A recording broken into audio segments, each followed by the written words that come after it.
My name is Elena Ward, and for most of my adult life, my family called me the dependable one.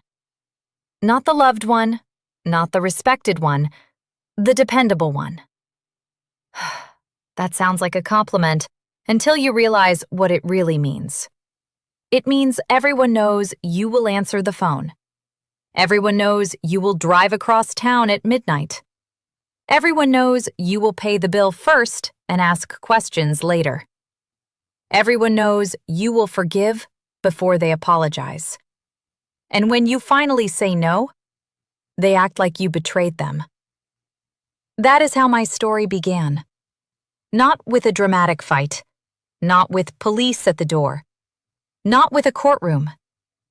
It began at my father's birthday dinner, in front of 22 relatives, when my mother raised her glass and smiled at me like I was a stranger.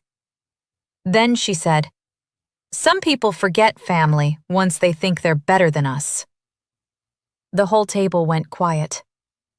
My younger brother Marcus looked down at his plate. My sister Tessa smirked. My aunt whispered, "She's talking about Elena." I sat there holding my fork, frozen, because I had spent the entire afternoon cooking for that dinner. I had paid for the restaurant deposit. I had picked up my father's medication. I had driven my mother there because she said she was too anxious to drive. And still, I was the selfish one. That was the night I decided to try something small, something quiet, something I thought would simply protect my peace. A 30-day boundary. No emergency money. No last-minute favors. No unpaid labor. No emotional rescue calls after 10 p.m. No explaining myself over and over to people who never listened. Just 30 days of saying, "I can't do that." I thought it would show my family how much they depended on me. I thought maybe they would finally appreciate me. I was wrong. That one boundary exposed hidden loans, forged signatures, missing inheritance papers, secret bank transfers, and the truth about why my family had been using me for years. I thought it was just family drama. I was wrong. If you enjoy emotional family betrayal stories about hidden truth, quiet revenge, and justice through evidence, subscribe now. Because this story nearly broke me. And maybe telling it is how I finally stopped carrying it alone. I was 38 when I finally admitted my family had trained me to feel guilty for having needs. That is not easy to say. For years, I defended them. When friends said my mother was controlling, I said she was anxious. When coworkers said my brother used me, I said he was going through a hard time. When my sister ignored me unless she needed money, I told myself she was just busy. I gave everyone soft explanations, because the truth was too painful. The truth was that my family loved what I provided more than who I was. My mother, Vivian, was the center of our family. Not in a warm way, in a way where everyone's emotions orbited around hers. If she was upset, the whole house had to become careful. If she was angry, someone had to apologize even if they did nothing wrong. If she cried, the conversation ended immediately. My father, Harold, was quieter. He was not innocent. He just avoided responsibility through silence. He rarely defended me. He rarely challenged my mother. He simply looked away until the conflict passed. My brother Marcus was the golden child who never grew up fully. He was 34, charming, funny, always promising to get back on his feet. He borrowed money constantly. Small amounts at first, then larger ones. $200 for car repairs, $600 for rent, $1,000 for a business course he never finished. Every time I asked when he would pay me back, my mother said, "Don't embarrass your brother." My sister Tessa was different. She was not helpless like Marcus. She was sharp, organized, good with paperwork. The family called her practical. I called her cold, but only in my head. Tessa worked at a title office, handling property records and real estate filings. At family gatherings, she liked to correct people. Dates, amounts, names. She remembered everything that made her look useful and forgot everything that made her accountable. And then there was me, Elena, the oldest daughter, the fixer, the one who answered, the one who drove, the one who paid, the one who remembered every birthday, every appointment, every insurance form, every crisis. I had a decent job as an office manager at a medical supply company. Not rich, not poor. Stable. That stability became a family resource without anyone asking me if I agreed. At first, helping felt good. When my father had his heart scare, I handled the medical forms. When my mother had surgery, I cooked for 2 weeks. When Marcus lost his job, I covered his car payment. When Tessa fought with her husband, I watched her kids. Every time I helped, people called me such a blessing. But blessings are still people. And people get tired. The first time I tried to say no, I was 29. Marcus needed money for rent again. I told him I couldn't do it. That night, my mother called crying. "Your brother could be homeless." I said, "Mom, I paid his rent last month." She said, "So now you're keeping score?" That sentence became a weapon in our family. Anytime I remembered what I gave, I was keeping score. Anytime I asked for fairness, I was selfish. Anytime I said no, I was abandoning family. After enough years, guilt becomes a leash. And I wore mine quietly. The 30-day boundary started because of my therapist. Her name was Dr. Patel. I started seeing her after I had a panic attack in my car outside my parents' house. That day, my mother had called me 6 times while I was at work. 6 times. When I finally answered, she said Marcus needed me to co-sign something. I told her I was in a meeting. She said, "Family should come before a job." I left work early, drove to my parents' house, and found Marcus sitting at the kitchen table, eating cereal, perfectly calm. He wanted me to co-sign a loan for a used truck. A truck he claimed he needed for a delivery business. I said no. My mother stared at me like I had slapped her. Marcus laughed and said, "You act like I'm asking for your kidney." Tessa was there too, flipping through papers. She said, "It's just a signature, Elena. Don't be dramatic." That was when I noticed something strange. The paperwork already had my name typed on it. Not handwritten. Typed. Full legal name. Elena Grace Ward. My current address, my employment information, even my estimated income. I asked, "Why is my information already here?"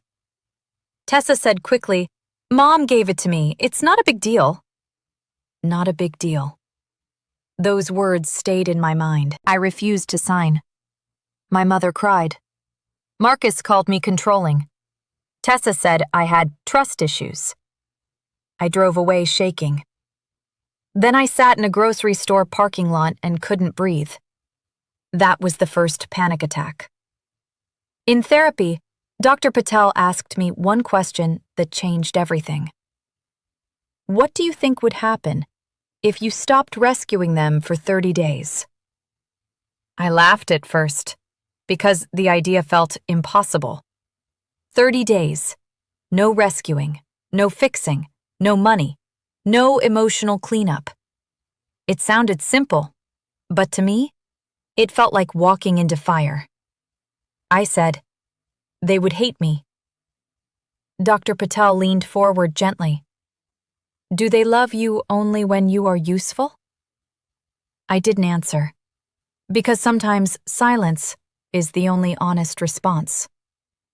That night, I wrote the boundary in my journal. For 30 days, I will not give money, sign documents, take emergency calls that are not true emergencies, cancel work for family drama, or explain my no more than once. It looked small on paper, but it felt like rebellion. I decided to start after Dad's birthday dinner. One last event. One last day of keeping peace. That dinner became the first crack in the whole lie. My father's birthday dinner was held at a family-style Italian restaurant. My mother wanted the private room because people respect a family that celebrates properly. That meant I paid the deposit. Tessa promised to handle decorations, but forgot. Marcus promised to pick up Dad's cake, but called me 2 hours before dinner, saying his car was making a noise. So I picked up the cake. I arranged the flowers. I printed the photos. I paid the rest of the restaurant fee because my mother said she forgot her card. By the time I sat down, I was exhausted. Then my mother made the toast. She praised Marcus for being so resilient. She praised Tessa for being the responsible one. Then she looked at me. Her smile changed. And some people forget family once they think they're better than us. The room became still. I felt heat rise into my face. My cousin Dana looked away. My father stared into his water glass. Marcus whispered something to Tessa, and she laughed under her breath. My mother continued, but family means sacrifice. It means showing up without being asked. It means not acting like love is a transaction. Love is a transaction. I had paid for half that dinner. I had driven her there. I had spent years making sure everyone else was okay. But because I refused one loan, I became the villain. That was when I realized my family did not see my help as love. They saw it as rent I owed for belonging. I did not cry at the table. I did not argue. I did not defend myself. I simply smiled weakly and looked down. But inside, something changed. Not loudly, quietly, like a door closing. That night, when I got home, Marcus texted me. "Mom is really hurt.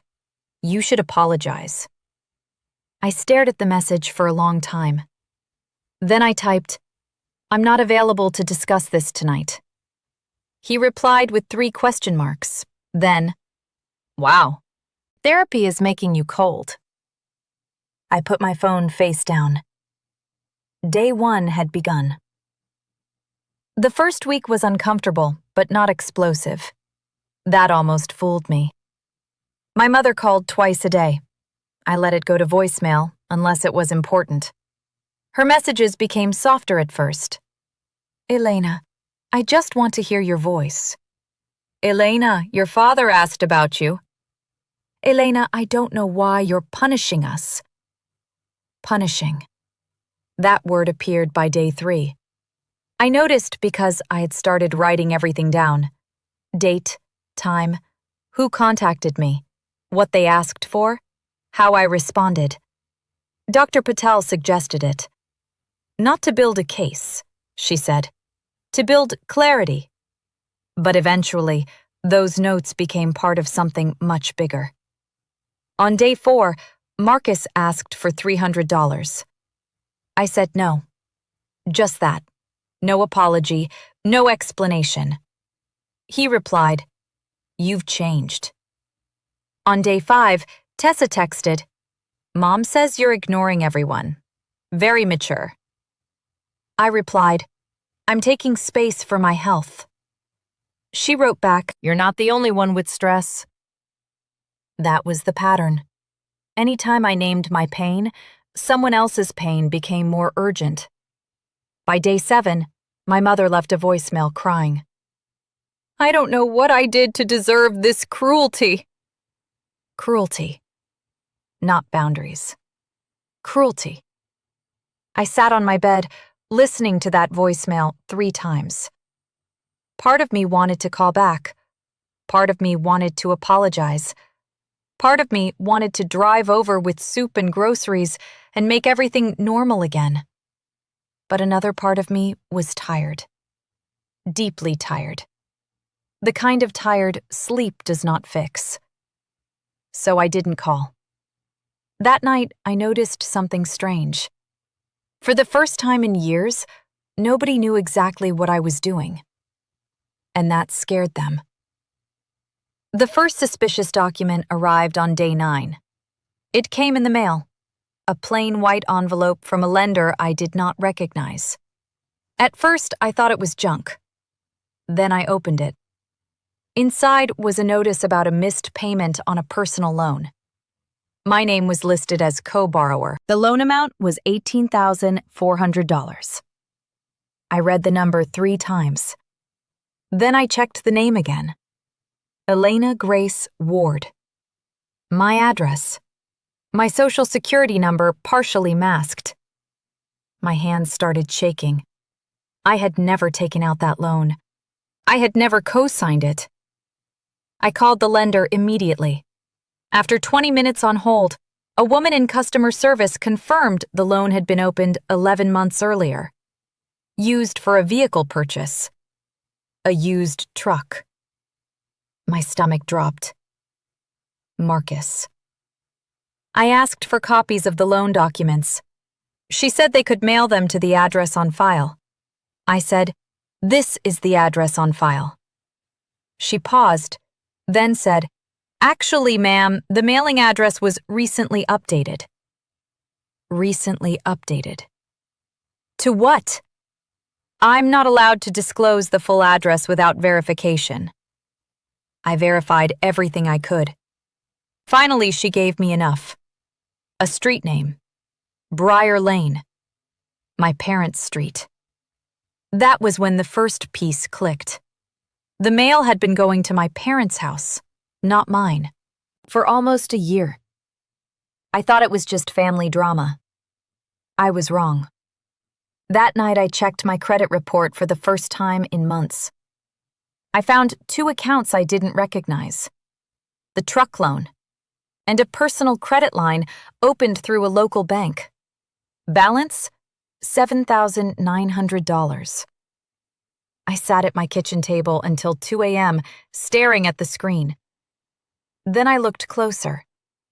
The credit line had been opened the same week my mother had asked me to drop by and sign insurance paperwork for Dad. The date changed everything. Because I remembered that day clearly. I had signed 2 forms, both about my father's medical coverage. At least, that is what I thought. But now I wondered what else had been placed in front of me, and who had prepared it. I did not confront Marcus. I did not call my mother. I did not text Tessa. Old Elena would have done all of that immediately. Old Elena would have cried, begged, demanded answers, and given them a chance to call her crazy. New Elena opened a folder on her laptop. I named it Boundary Month. Inside, I saved screenshots of the credit report, photos of the lender notice, copies of texts, voicemail recordings. Then I emailed everything to myself. After that, I called the lender again and requested fraud paperwork. The word fraud felt too big at first, too dramatic, too harsh. This was my family. Surely there was an explanation. Maybe Marcus misunderstood. Maybe my mother thought I had agreed. Maybe Tessa made a mistake. That is how trauma protects abusers. It teaches you to soften what happened before you even understand it. On day 10, my mother called from an unknown number. I answered without thinking. Her voice was cold. "So now you're reporting your brother?" I froze. I had not told anyone. "What are you talking about?" "Marcus got a call from the lender." My mouth went dry. Why would Marcus get a call about a loan in my name? Silence. Tiny, but there. Then she said, "Don't play games." Games. My heartbeat filled my ears. I said carefully, "Mom, did you know about that loan?" She snapped, Your brother needed help. You always act like money matters more than family. I almost laughed. Not because it was funny, because the shock was too much. Did I sign it?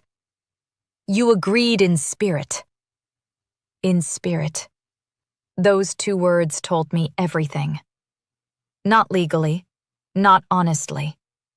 In spirit. I said, I never agreed to that loan. My mother's voice hardened.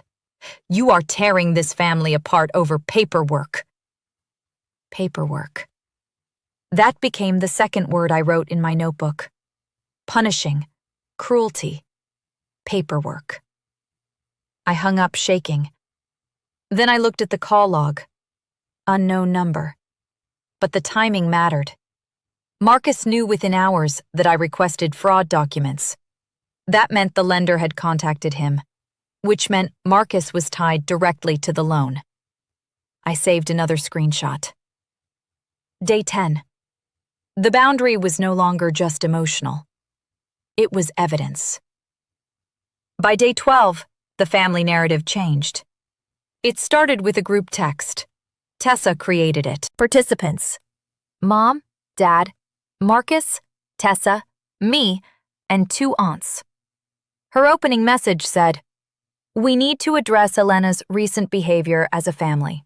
She has been acting paranoid and aggressive, and now she is threatening legal action over help she agreed to give." I stared at the screen in disbelief. Paranoid? Aggressive? Threatening legal action. I had not threatened anyone. I had asked a lender for documents about a loan in my name. But that is how fake narratives work. They move faster than truth. Marcus replied, "I'm done being treated like a criminal." My Aunt Linda wrote, "Elena, honey, this isn't like you." Then my mother added, "Therapy has filled her head with selfish ideas." I felt my chest tighten. The old instinct came back immediately. Explain, defend, prove, beg them to understand. But I stopped. I took screenshots. Then I replied once. I did not authorize any loan. I am requesting documents. I will not discuss this in a group chat. Tessa replied, "See, cold." Cold. That was the word they chose when I stopped bleeding in front of them. I turned off notifications. Then I cried for 20 minutes. Not because I doubted myself, because grief does not disappear when you become strong. It simply becomes quieter. On day 14, the loan documents arrived. The envelope looked ordinary. The contents changed my life. There were 6 pages. Application, agreement, disclosure form, signature page. My name was everywhere. My income, my address, my employer, my signature. Except the signature was wrong. Not completely. That was the disturbing part. It was close, very close. But I always made the E in Elena with a long lower loop. This signature didn't.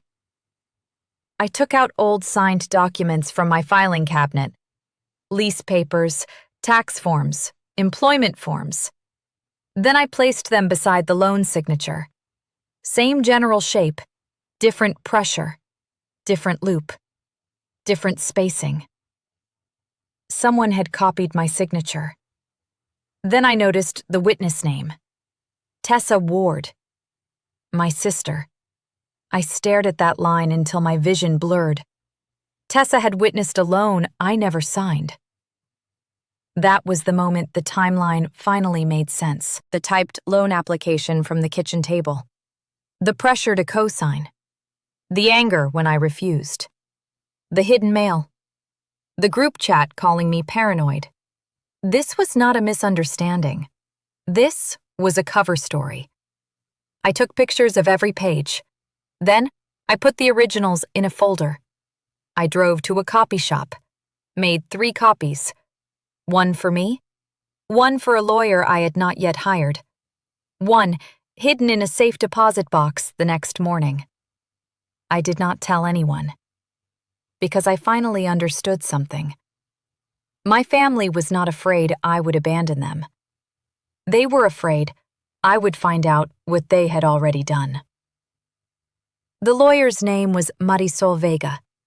I found her through a coworker who once used her for an estate dispute. Her office was small, but spotless.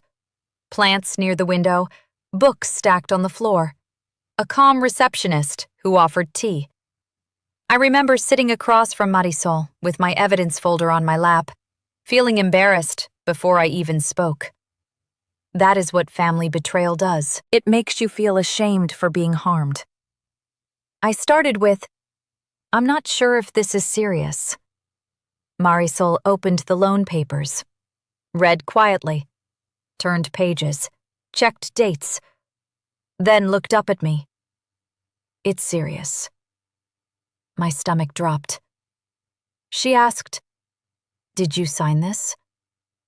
"No." "Did you authorize your sister to witness your signature?" "No." "Did you receive notices about this loan before now?" "No. The mail went to my parents' house." Marisol's expression changed at that. "Do you have proof of mail redirection?" "Not yet." She tapped the papers lightly. "We need it." Then she asked if there were other accounts. I showed her the credit report, the personal credit line, the strange address, the text messages, the group chat, the voicemail where my mother said I agreed, in spirit. Marisol leaned back. "That phrase may matter." "In spirit?" "Yes, it suggests they knew actual consent was questionable." Questionable consent. That phrase felt too clean for what they did. But legal language is like that. It turns emotional destruction into usable categories. Fraud, forgery, unauthorized debt, mail interference, financial abuse. I sat there listening while my family became a case file. Then Marisol said something that made my blood run cold. "Elena, if your sister works in property records, we should check deeds too." "Deeds?" "Anything connected to property you own or may inherit." I almost said there was nothing. Then I remembered my grandmother's house, and the room seemed to tilt. My grandmother, Rose, died 3 years earlier. She practically raised me. When my parents were too busy managing Marcus's sports, Tessa's activities, and their own dramas, Grandma Rose made space for me. She taught me how to bake bread, how to balance a checkbook, how to sit quietly without filling every silence. She was the first person who made me feel loved without being useful.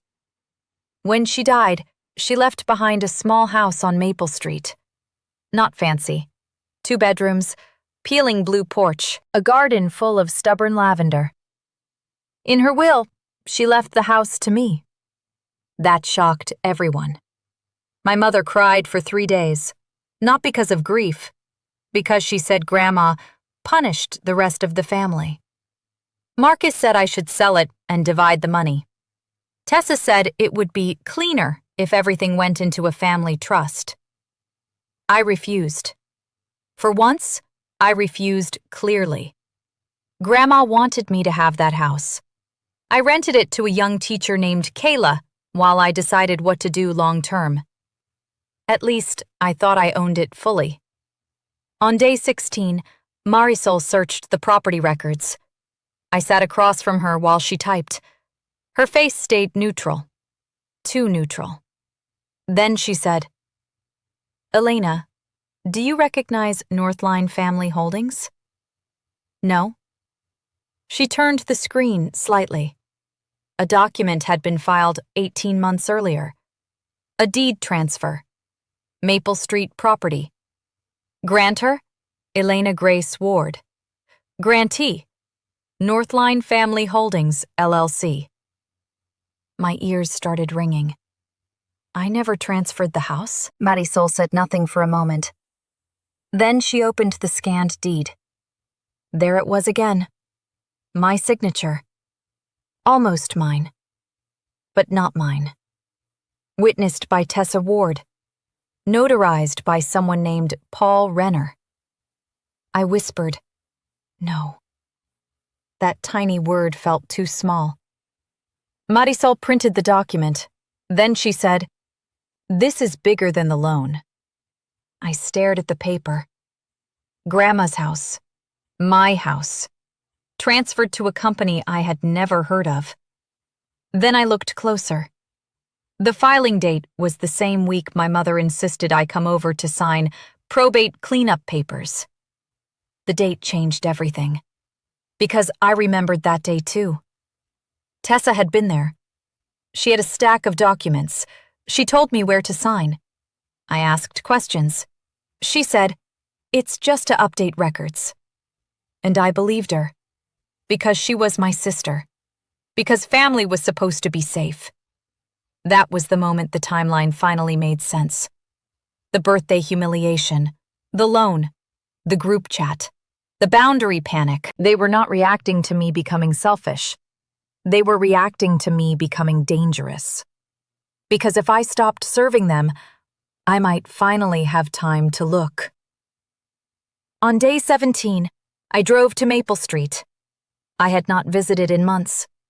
Kayla, the tenant, was at work, so I sat in my car outside and stared at the blue porch. Grandma's lavender was still there, overgrown but alive. I remembered her kneeling in the dirt, telling me lavender survives poor soil if it gets enough sun. I started crying then.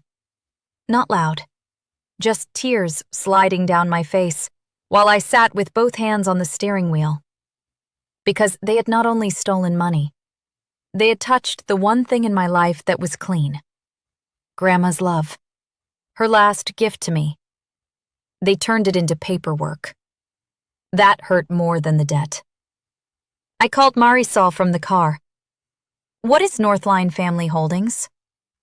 "We're checking." "Can I get the house back?" "We'll try." "Who owns the LLC?" There was a pause. Then she said, "That's what we need to find out." But I already knew. Not fully, not legally, but in my body. Marcus, Tessa, maybe my mother, maybe all of them. I went home that night and searched old emails. Maple Street, probate, trust, Northline. Nothing at first. Then I searched my mother's name and family holdings. One email appeared, 2 years old, from Tessa. Subject, updated plan. It was sent to my mother, Marcus, and my father. Not me. But somehow, I had been accidentally copied. I never noticed before because it went to an old email address I rarely used. The message was short. "Once Elena calms down, we can explain that this is better for everyone. Maple shouldn't sit under one person when the family needs options." Options.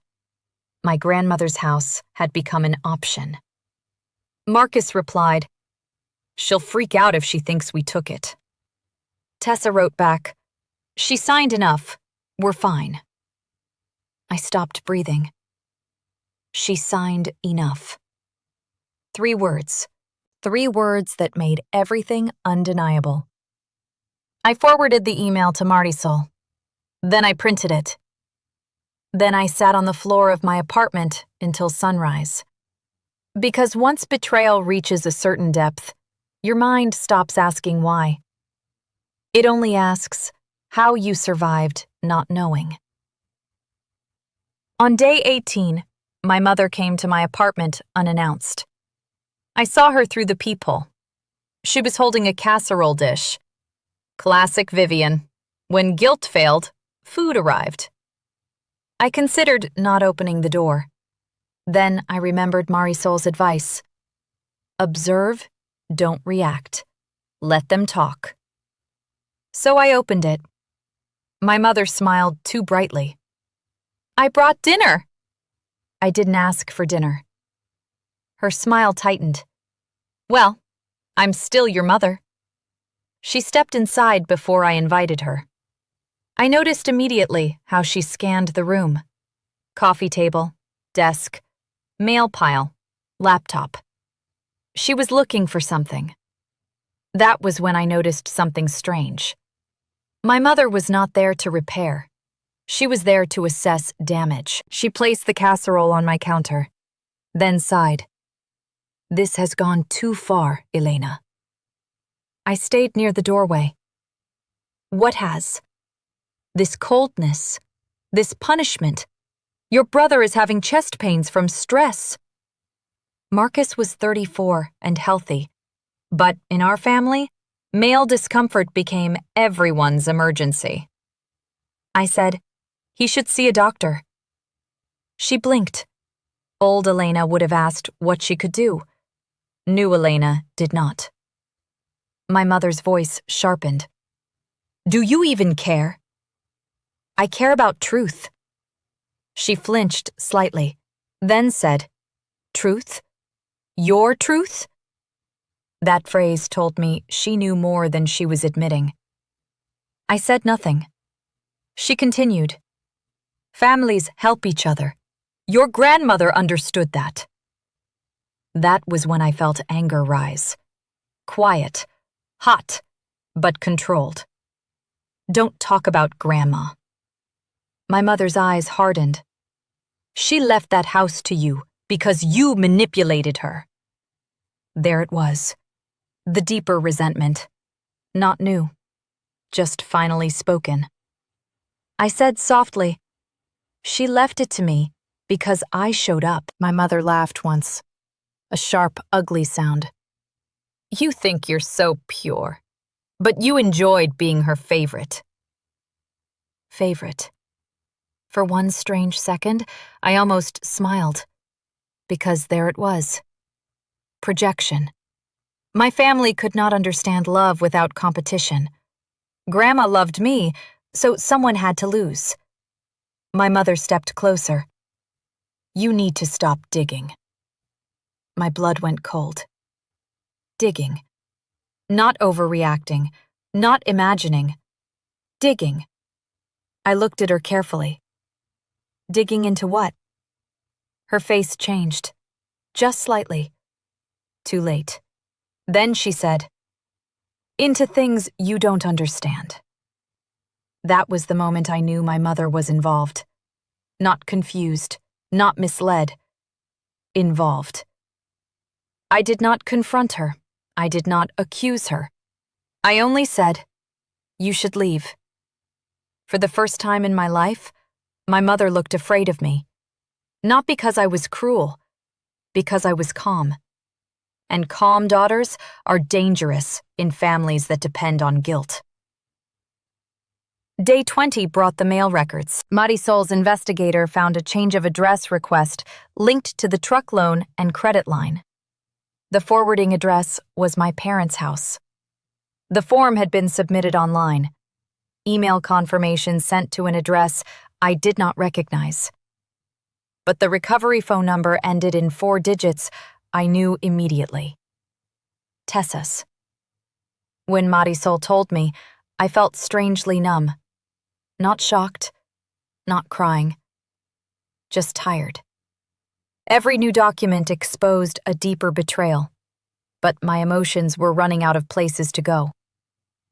Then Marisol showed me something else. Northline Family Holdings, LLC. Registered agent, Paul Renner. The notary on the deed. Business address, a mailbox suite downtown. Manager listed, Tessa Ward. My sister. Owner information shielded through filings, but linked documents showed payments from Marcus's account. Tessa filed the deed. Marcus benefited. My mother knew. My father stayed silent. A family operation. Not a mistake. Not a misunderstanding. An operation. That was when the 30-day boundary became almost darkly funny. I thought I was teaching my family not to use me for rides and money. Instead, I had uncovered that they had already used my identity, my credit, my signature, and my property. The boundary did not create the betrayal. It interrupted it. And that interruption made them panic. On day 21, Tessa called. I let it ring. Then she texted, "We need to talk like adults." I almost laughed. People who commit harm always want adult conversations after evidence appears. I replied, "You can speak to my lawyer." She called again immediately. I did not answer. Then she sent a long message. "You are going to destroy this family because you don't understand how hard things have been. Marcus needed that truck to work. Mom and Dad needed stability. Maple Street was always supposed to help the family. Grandma was old and confused near the end. You took advantage of that." I read the message twice. There it was again. Rewrite reality. Grandma was confused. I took advantage. They were protecting the family. That is how toxic systems survive. They turn theft into sacrifice. They turn fraud into care. They turn the victim into the threat. I took a screenshot. Then Tessa sent one more message. "If you keep pushing, everyone will know what you did to Mom." What I did to Mom. I stared at the screen. Nothing. I had done nothing except say no. Then another message came. "She has recordings." Recordings. My stomach tightened. That word pulled up memories.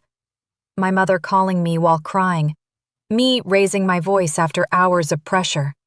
Me saying things like, "I can't do this anymore." Me sounding angry, unstable, ungrateful. That was when I realized the humiliation at Dad's birthday dinner was not random. It was part of a larger plan. They had been building a narrative. Elena is selfish. Elena is unstable. Elena abandoned the family. Elena manipulated Grandma. Elena is punishing everyone. If I exposed the documents, they would expose my emotions. That was their strategy. I sat quietly for a long time. Then I saved the messages. Because I finally understood something Dr. Patel once told me. Your reaction to mistreatment is not equal to the mistreatment. And this time, I had proof of both. On day 23, Marisol scheduled a formal meeting. Not court, not yet. A legal demand conference with Tessa, Marcus, my parents, and their attorney. I didn't want to go. Part of me still wanted this handled through letters, quietly, privately. But Marisol said my presence mattered. Not to argue, she said. To show them you're no longer alone. I wore a navy blouse, simple pants, no jewelry except Grandma's small silver ring. My hands shook in the elevator. Marisol noticed. You don't have to speak unless you want to. I nodded. When we entered the conference room, my family was already there. My mother looked wounded. That was her favorite costume. My father looked tired. Marcus looked angry. Tessa looked polished, wearing a cream blazer and calm expression. Their attorney sat beside them with a yellow legal pad. For a moment, I saw them as strangers. Not because I stopped loving them, because evidence changes faces. You look at people differently once you know what their hands helped hide. Marisol opened with the loan, then the credit line, then the mail forwarding, then the Maple Street deed. With each document, the room changed. Marcus stopped leaning back. My mother stopped sighing. Tessa's face became harder. When Marisol placed the deed transfer on the table, Tessa said, Elena signed that. Marisol replied, We have concerns about authenticity. Tessa smiled thinly. Concerns aren't proof. Then Marisol placed my signature comparisons beside it. Old lease, employment form, bank form, loan signature, deed signature. Forgery analysis is pending, Marisol said calmly. But visual inconsistencies are significant. Marcus muttered, "This is insane." I looked at him for the first time. "Did you know?" He glared. "You always act like you're better than me." That answer told me everything. Not yes, not no, just resentment. Then my mother leaned forward. "Elena, please, you're making this uglier than it has to be." I felt something inside me settle. For years, that voice could pull me back. Not anymore. I said quietly, "You made it ugly when you took what wasn't yours." The room went silent. My mother's eyes filled with tears. But this time, her tears did not move me. That hurt in its own way. Because realizing your mother's crying no longer controls you feels like grief and freedom at the same time. Then Tessa made the mistake. She said, "Grandma wanted the house to help all of us." Marisol looked up. "Do you have documentation showing that?" Tessa hesitated. Just half a second, then said, "No, but everyone knew." Everyone knew. Another family phrase, meaning nothing, proving nothing, protecting everything. Marisol slid the accidental email printout across the table. "She signed enough. We're fine." Tessa's face went pale. The room changed completely. That was the first time I saw fear replace confidence. And I knew we had them. The emotional confrontation came afterward in the parking lot. My family refused to speak inside the office after the email appeared. Their attorney asked for time to review. Everyone walked out separately. I was almost at my car when my father called my name. "Elena." I turned. He looked older than usual, smaller. My mother stood behind him, arms crossed. Marcus wouldn't look at me. Tessa was on her phone, furious. Dad said, "Can't we fix this without ruining lives?" I looked at him for a long moment. Whose lives? Marcus's? Tessa's? My mother's reputation? What about mine? What about my credit? My grandmother's house? My trust? My years of being used and blamed? I asked quietly, "Why didn't you stop them?" My father's eyes flickered. "I didn't know everything." "Did you know anything?" He looked down. That was the answer. My chest hurt, because part of me still hoped my father had simply been absent, not complicit through silence.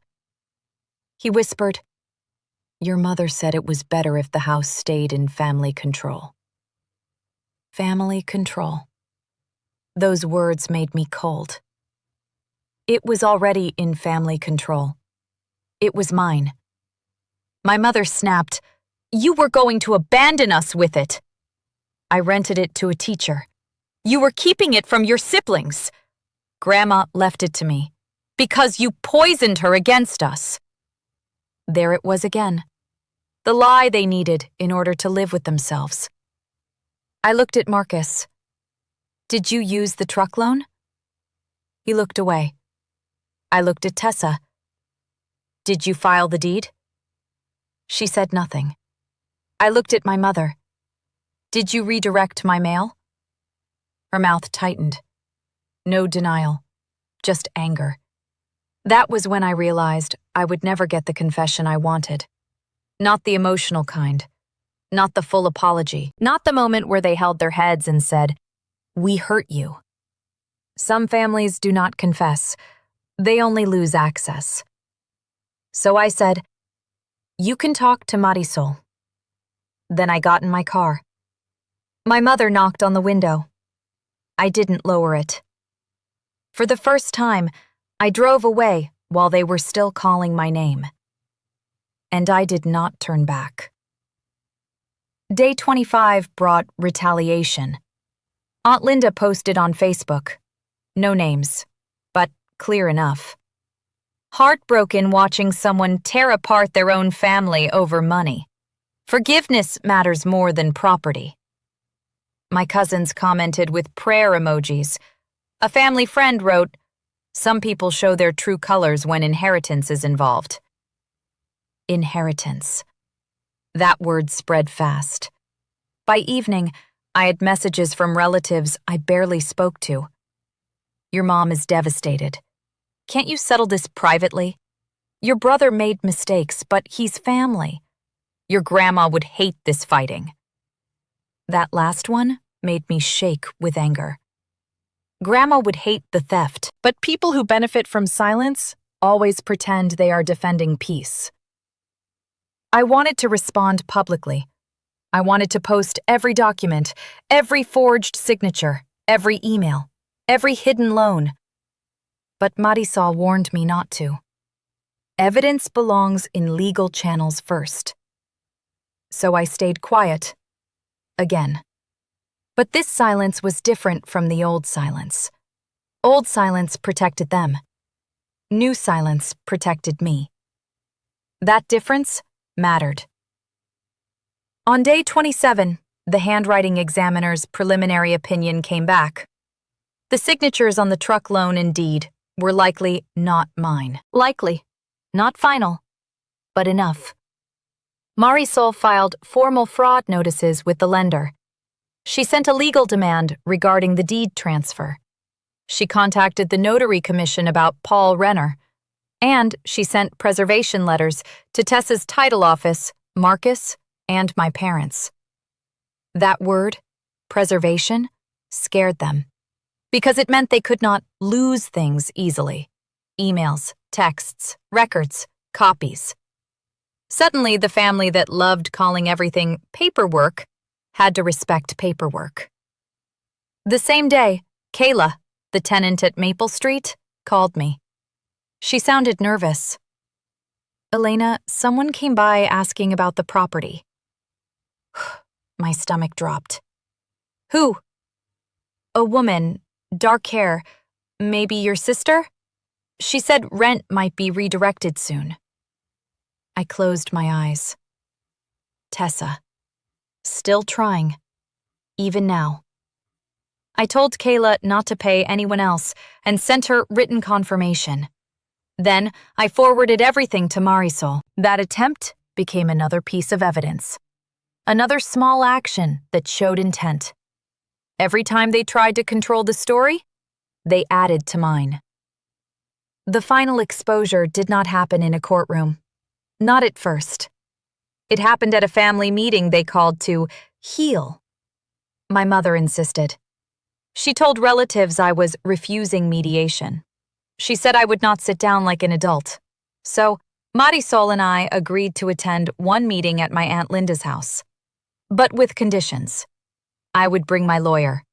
Everything would be documented. No one could take my phone. No shouting. If they wanted healing, they could start with truth. They did not expect me to accept. That was obvious when I walked in. The living room was full. Mom, Dad, Marcus, Tessa, Aunt Linda, 2 cousins, even a family friend from church. Too many people for healing. Just enough for pressure. My mother's eyes narrowed when she saw Marisol beside me. "I thought this was family only." Marisol smiled politely. "Given the legal issues, I'm here as Elena's counsel." Tessa looked furious. Marcus scoffed. Aunt Linda said, "This is exactly the problem. Lawyers instead of love." I sat down slowly. My hands were cold, but my voice was calm. "You wanted to talk? Let's talk." My mother began. She cried softly, said I had changed, said therapy made me suspicious, said Marcus was depressed, said Tessa was losing sleep, said Dad's blood pressure was up. Everyone looked at me like I was holding a knife. Then Marcus spoke. "I made mistakes. but Elena offered to help me, then changed her mind. I looked at him. No, I didn't. He continued as if I hadn't spoken. She's always acted like the successful one, like the rest of us are beneath her. Then Tessa added, and Grandma's house should have been shared. Everyone knew that. Aunt Linda nodded. Your grandmother loved all of you. That was when Marisol opened the folder. Not dramatically, not loudly, just calmly. She placed copies on the coffee table. Truck loan, credit line, mail forwarding record, deed transfer, signature comparison, Northline Family Holdings filing, accidental email, Kayla's statement, text from Tessa saying, if you keep pushing. Then Marisol said, for clarity, Elena did not call this meeting. You did. These documents explain why private resolution has been difficult. The room went silent. People leaned forward. My aunt picked up the deed copy. Her face changed. My cousin Dana looked at Marcus. Is this real? Marcus snapped, you don't understand. Marisol said, we understand enough to know Elena's name and signature were used without proper consent. Tessa said sharply, that's not proven. Marisol turned one page. Then we can discuss why you wrote, she signed enough, we're fine. The room went still. Aunt Linda looked at Tessa. Tessa? Tessa's face flushed. That's taken out of context. I almost smiled sadly. Out of context. The last shelter of people, caught by their own words. Then Marisol played the voicemail from my mother. You agreed in spirit. My mother's crying stopped instantly. Everyone heard it. The phrase, the admission beneath the denial. For years, my family controlled rooms through emotion. That day, documents controlled the room. And they hated it. I looked around at the relatives who had judged me online. They looked uncomfortable now. Not fully sorry, just uncomfortable. That is often the first stage of truth entering a toxic family. Discomfort, then denial, then blame. And the blame came fast. Marcus stood up. So you brought a lawyer to humiliate us? I stayed seated. No, I brought proof because you humiliated me first. My mother whispered, how could you do this to your own family? And finally, I answered the question I had been carrying for years. I didn't do this. I documented it. That sentence changed the room. Not because it fixed anything, because it named everything. Quiet revenge through evidence is not loud. It does not feel like fireworks. It feels like finally putting the weight back where it belongs. The legal process took almost a year. That is the part people skip in stories. They want one big reveal and then justice. Real life is slower, messier, more expensive, more emotionally exhausting. The truck loan was eventually removed from my responsibility after the fraud investigation. The credit line took longer, but it was frozen and disputed. The deed transfer became the largest battle. Tessa tried to claim I had verbally agreed to move Maple Street into family management. Marcus claimed he invested money into repairs. He had not. My mother claimed Grandma had intended everyone to benefit. But intention does not replace a will. And forged signatures do not become legal because a family wants them to. Paul Renner, the notary, became a problem for them. At first, he claimed everything was proper.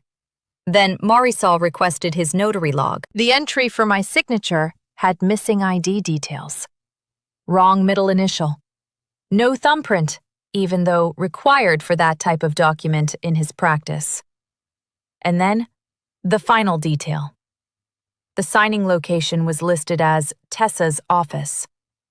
But on that date, I had been at work all day.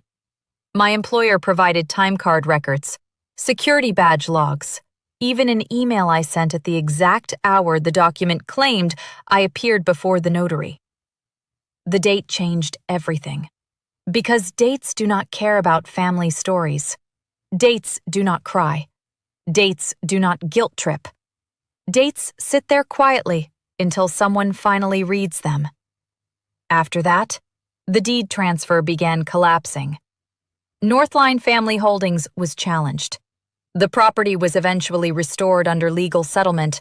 I did not get the dramatic court scene. No judge slammed a gavel while my family cried. Instead, there were signatures, agreements, debt responsibility shifts, fraud affidavits, a confidential settlement around some damages. Tessa lost her job at the title office after an internal review. Marcus had to take responsibility for the truck loan.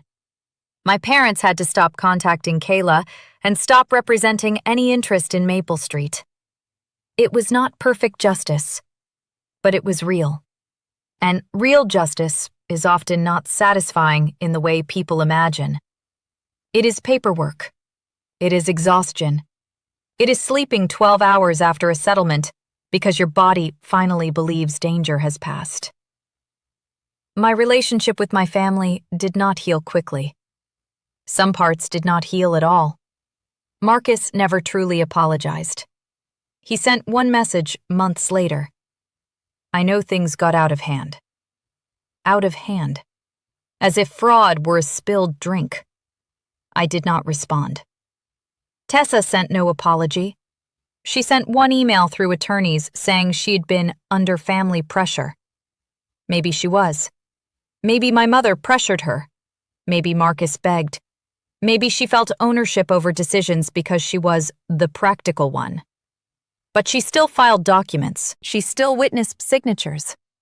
She still redirected blame. Pressure explains behavior.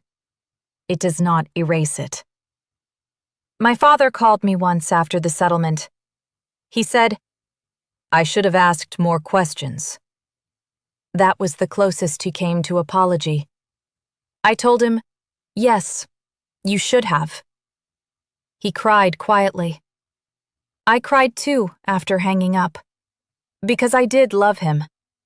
That is what makes family betrayal so painful. If you did not love them, it would be easier. My mother was different. She wrote me a letter. 6 pages. Not an apology. A defense. She wrote about how hard her life had been, how Marcus struggled, how Tessa carried stress, how Grandma had favorites, how I had pulled away. Not once did she say, I'm sorry we used your name. Not once did she say, I'm sorry we took the house. Not once did she say, you didn't deserve that. I read the letter once, then placed it in a box with the other documents. Not because it was evidence anymore. Because it reminded me why boundaries mattered. Some people are not sorry for what they did. They are sorry you stopped accepting it. The quiet emotional justice came one spring morning, almost a year after Dad's birthday dinner. I drove to Maple Street with a locksmith. The settlement was complete. The deed was clean again. Kayla had moved out kindly after finding a permanent job in another city. The house was empty. Mine again. I stood on the porch, holding the new keys. The lavender was wild around the steps. The paint still peeled. The gutters needed work. It was not a perfect house, but it was honest. Nobody else's name hidden under mine. No secret company. No family plan. No forged signature. Just mine. I walked inside and opened every window. Dust moved in the sunlight. The house smelled like old wood and lavender. I sat on the kitchen floor, where Grandma used to let me stir dough in a blue bowl. And I cried. Not pretty crying, not soft movie crying. Deep, shaking grief. For Grandma. For the years I gave too much. For the version of me who thought love meant being endlessly available. For the daughter who waited her whole life for her family to choose her without needing something first. That girl deserved better. So I gave her better. I kept the house. I did not sell it. I turned it into something small and peaceful.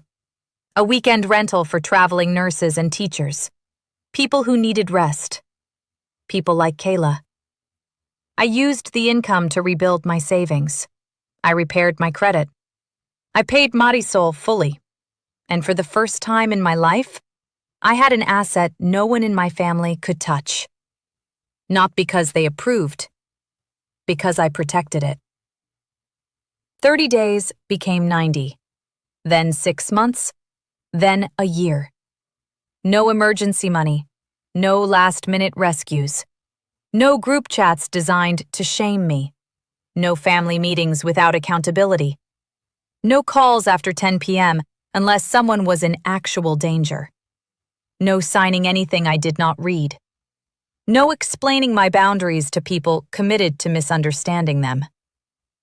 My life became quieter. At first, the quiet felt lonely.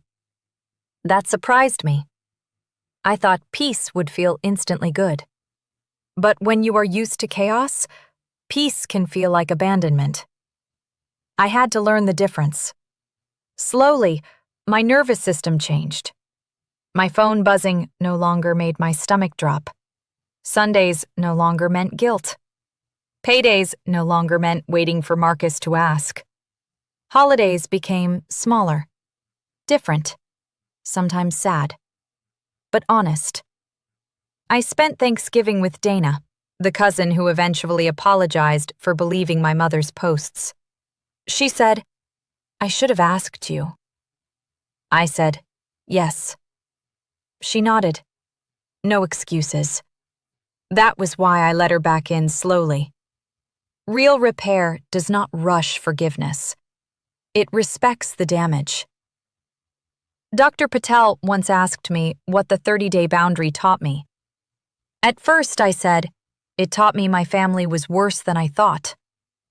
She waited. Therapists are good at silence, so I thought longer. Then I said, it taught me I was stronger than they needed me to believe. That was the real truth. My family did not just use my money, time, credit, and property. They used my guilt. They used my need to belong. They used the child inside me who still wanted her mother to say, "I see how much you do." But when I stopped begging to be seen, I started seeing clearly. That clarity saved me. I wish I could say I stopped loving them. I didn't. Love is complicated. Some days I miss the idea of us. The birthday dinners before I understood the cost. The holidays when I convinced myself exhaustion was connection. My mother's laugh when she wasn't performing pain. Marcus's jokes when he wasn't asking for money. Tessa's rare kindness when she forgot to compete. My father's quiet presence when silence felt safe instead of cowardly. I miss pieces. But pieces are not enough to rebuild a home inside a burning house. So I let the idea of my family die. And I built something else. A life where love does not require debt. A life where helping is a choice, not a sentence. A life where my no does not need a courtroom to be respected. Sometimes people ask why I didn't expose everything publicly sooner. Why I didn't post the documents. Why I didn't shame them the way they shamed me. The answer is simple. I did not want revenge that looked like their behavior. I wanted truth that could stand without screaming. Quiet revenge through evidence is different. It does not need insults. It does not need exaggeration. It lets people meet the consequences of their own choices. That is what happened. They built fake narratives. I kept records. They used guilt. I used documents. They called it family drama. I proved it was fraud. They said I was cold. I learned to be calm. And calm saved me. I thought the 30-day boundary would teach them to appreciate me. Instead, it taught me to stop waiting for people to value what they were willing to steal. That sentence still hurts. But it is true. A few months ago, I found Grandma's old blue bowl in a box at Maple Street. It had a crack down one side. I almost threw it away. Then I remembered something she once told me while kneading dough. Cracked doesn't mean useless, Ellie. It just means you have to stop pretending it isn't cracked. I stood in the kitchen, holding that bowl, and cried again. Because that was my family. Cracked. And for years, I pretended it wasn't. I filled every gap with my time, my money, my silence, my forgiveness. But pretending something is whole does not make it safe. Now the bowl sits on my shelf.